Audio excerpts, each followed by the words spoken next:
कभी सोचा है कि एक एफआईआर और एक एनसीआर के बीच असली फर्क क्या है, और जब कुछ गलत होता है तो आपको कौन सी फाइल करनी चाहिए? आप अकेले नहीं हैं। पुलिस से डील करने के बारे में लोगों के सबसे कॉमन सवालों में से ये एक है।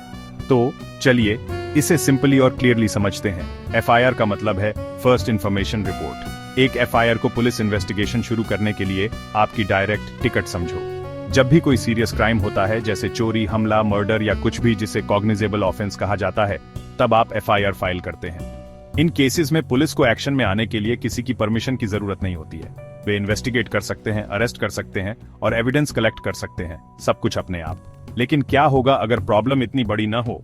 मान लो कोई छोटी मोटी बहस हो जाए, कोई आपको वर्बली अब्यूज करे या आपके पड़ोस में कोई छोटी मोटी लड़ाई हो जाए।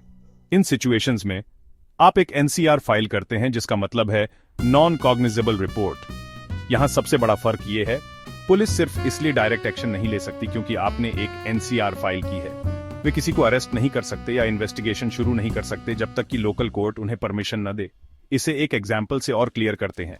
सोचो आपका फोन आपके बैकपैक से चोरी हो गया। ये चोरी है, एक कॉग्निजेबल ऑफेंस।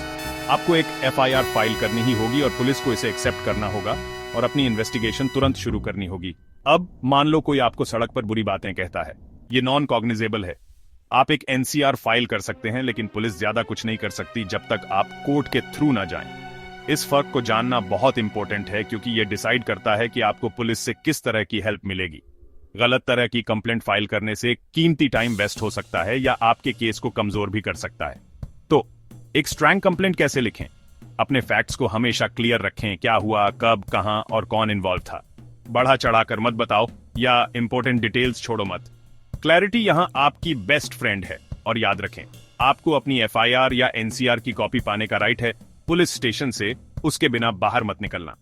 अगर वे आपकी एफआईआर फाइल करने से मना करते हैं, तो आप हायर अथॉरिटीज या यहां तक कि कोर्ट से भी संपर्क कर सकते हैं। कंफ्यूजन या हेसिटेशन को अपने राइट्स के लिए खड़े होने से मत रोको।